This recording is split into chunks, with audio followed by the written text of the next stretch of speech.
Who is the least picked hero in Deadlock? As a Deadlock grinder, I couldn't help but wonder which hero was getting the cold shoulder from the community. So I set myself a challenge. Pick the hero with the absolute lowest pick rate and see if I could transform them into an unstoppable carry for my team. Spoiler alert, things got interesting. Now, the Deadlock meta is always on the move. Buffs, nerfs, and everything in between. So the pick rates between each hero is constantly fluctuating. Heroes rise and fall like my rank after a string of bad games. So I decided to check the pick rate chart to see which hero was riding the struggle bus, and what I found, I was actually surprised. Coming in at the third lowest, we have Viscous at a 35.65% pick rate. I think this is due to his high skill gap within the game and a very hard to learn and adapt hero. Next up, we have Ivy, who is at 35.35% pick rate. And in dead last, we have Mo and Krill at 34.55% pick rate. Our boy, the Mole Man, has had a rough few patches, dropping in popularity recently. But here's the real question. Can you still carry a good game with him? Or is he sitting at the bottom for good reason? With Mo Krill being mostly a support hero, I knew I was in for a challenge, but even I underestimated how hard this big guy was gonna be. That's what she said. If you're curious about the build, I ran through a lot of different ones through this process and challenge, and this was actually the one that I ended up landing on, Bavin's Burrow build updated 2.0.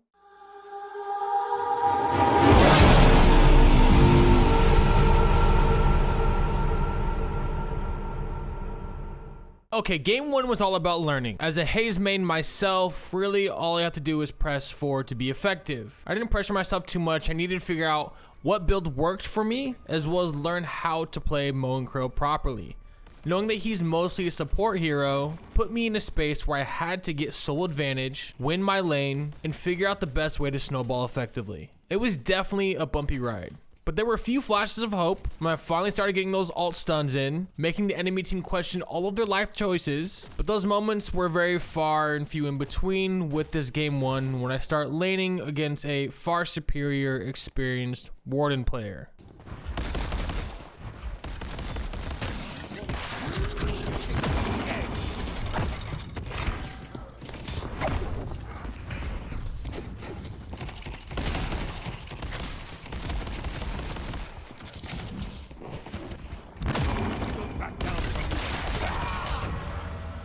We were never your enemy, Warden. Although I secured the first kill, this was the highlight of the game for me. I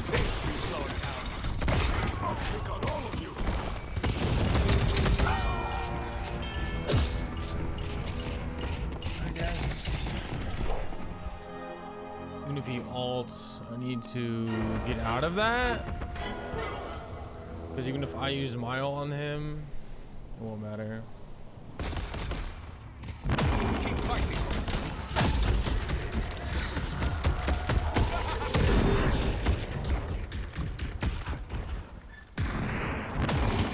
Hang in there.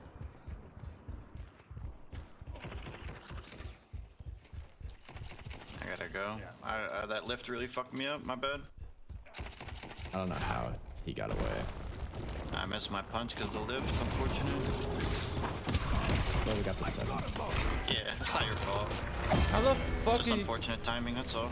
With the Warden having a 1100 soul lead on me, I need to try to either farm souls, or if he tries to grief me, I need to take advantage of my health above him right now and see if I can make a play. But like I said, there weren't a lot of highlights in this game.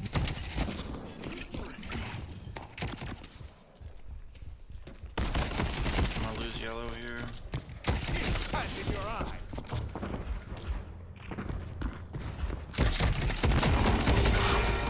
God damn it, man. Bro, I can't fucking control this charge. I'm terrible.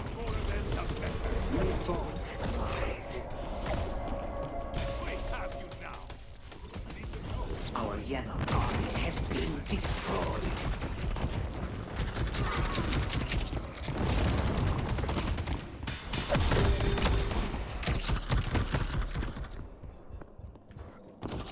Our yellow walker is under attack. Please help! I will lead by example. Unchecked.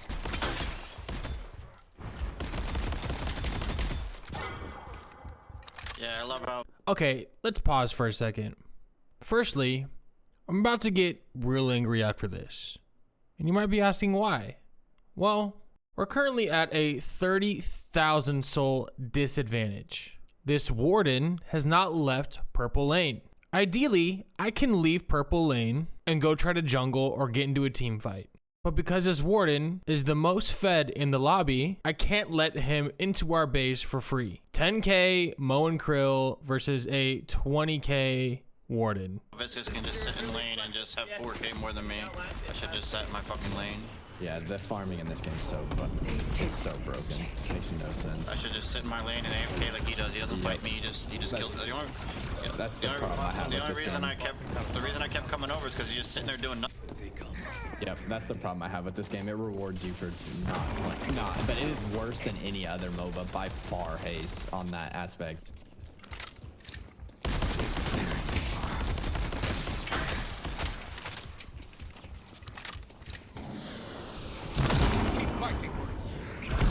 It is, yeah, I mean, it's the worst game about it. It punishes you so hard for taking fights. Like other MOBAs, you don't get punished as hard for leaving your lane for a second. This game, you leave your lane and you just throw, basically. Shut up.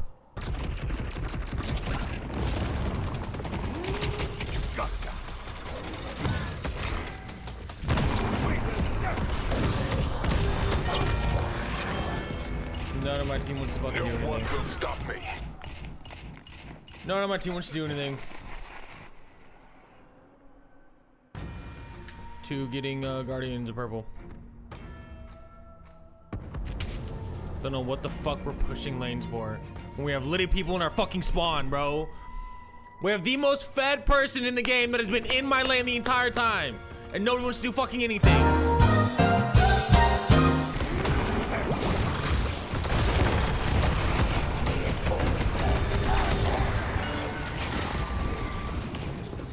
Wow, okay, needless to say we lost this game.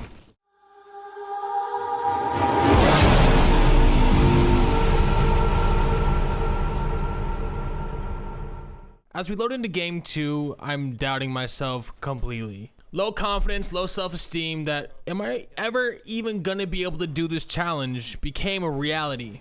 But we load into game 2 and man, I thought that this was the one. We were down on souls a lot of this game, but I was leading the charge, the most fed on the team. Things were looking solid until one of our own decided to Alt F4. In the arms of an angel, fly away from here. The match was safe to abandon. My entire team did, but I stuck it out 1v5 to let them know I am the one who knocks and digs. I don't know. Basically, it was a good game, and then Infernus chalked everything for me.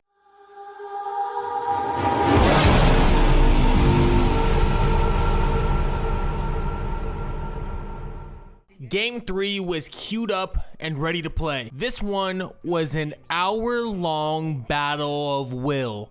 It was competitive, and I really got to feel what late game Mo and Krill was like. Unfortunately, my dreams of being a carry or a top frag for my team in this battle of will were shattered by an Abrams casually dropping 30 plus kills. But hey, I learned a lot. I got to use some of the end game expensive items, and the mole tunneling shenanigans were starting to come together.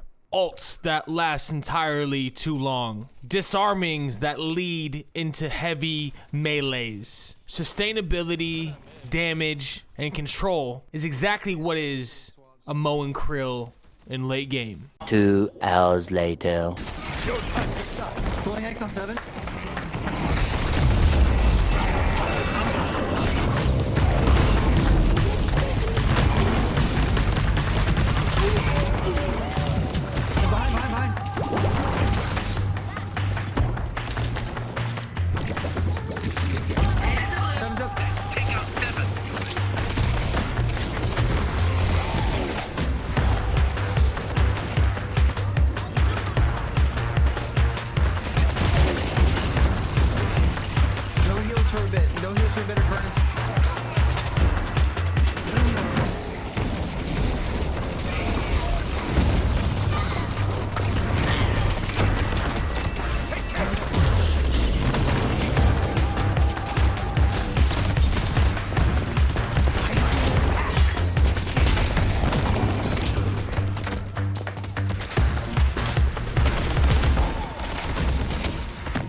Damn it.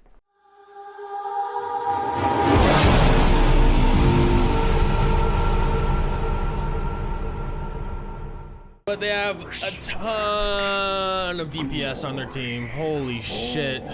This matchup does not look good, I'll be honest. If you complete the ritual. Ton of DPS. Finally, game 4, I went up against a team comp from hell. All of the best heroes in one squad. Lady Geist, Grey Talon, Infernus, Wraith, Paradox, and Seven. Absolutely brutal. But by this point, the combos were clicking. I had tunnel vision. Literally because, you know, Mo and Krill burrow. Anyways, I felt like a wrecking ball of moly-struction. Things were going well until the enemy Infernus did something I did not expect. Despite being 20k souls behind, me and my team fight our hearts out as I ascend to the Mole Kingdom and become the carry I was meant to be.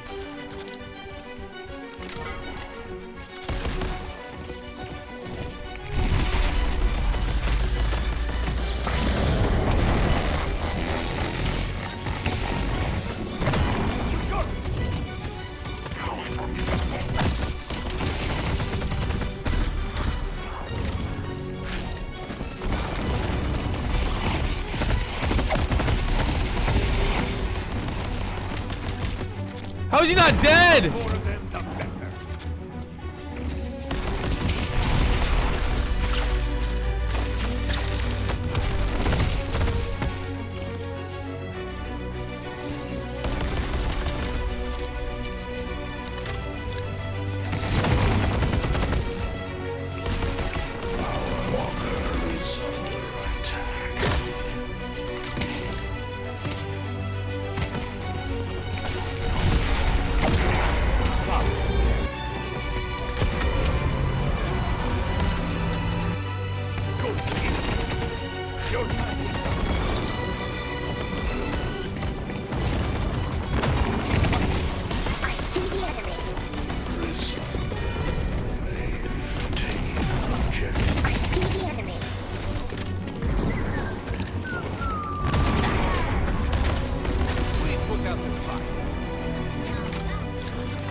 Okay, we're going. We're rolling.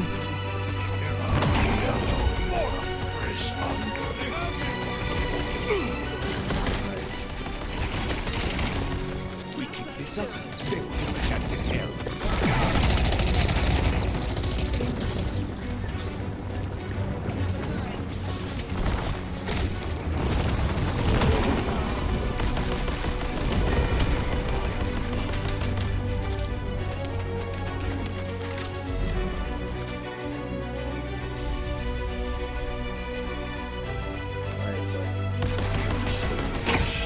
Is appreciated, Mirage.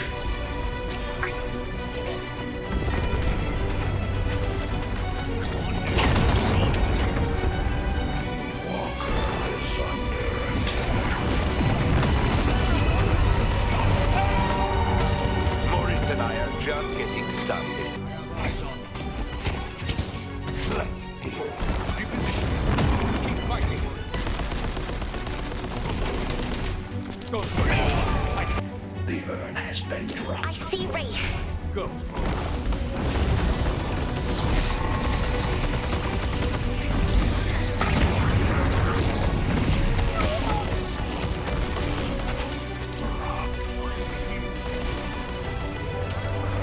The rejuvenator is descending.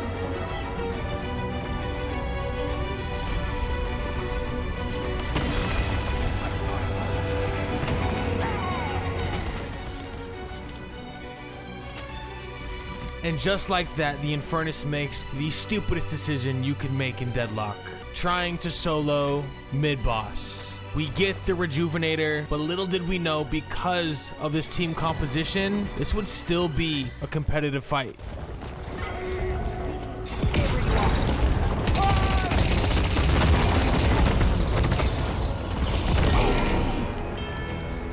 We are falling behind. The game is gonna end very shortly.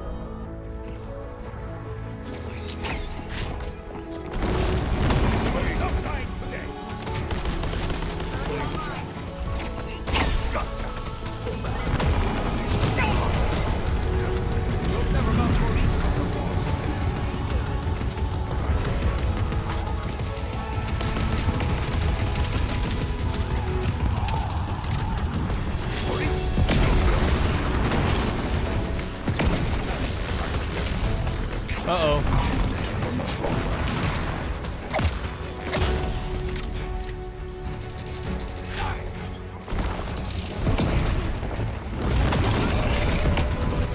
Those parts. Oh, so far.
Oh my god.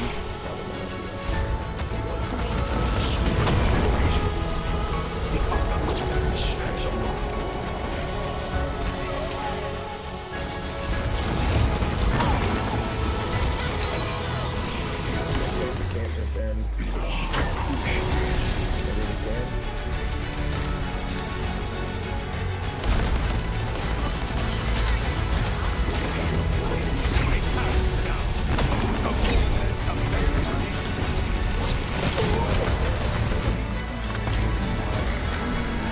S- 15 kills on Mo Krill with 17 assists. That's 29 for him. And that's 32 for me. That's top frag. I can't out DPS everybody, bro. He's just not meant for it. So that fuck it, dude. Challenge is fucking done. I'm over Mo and Krill. I did the best I could.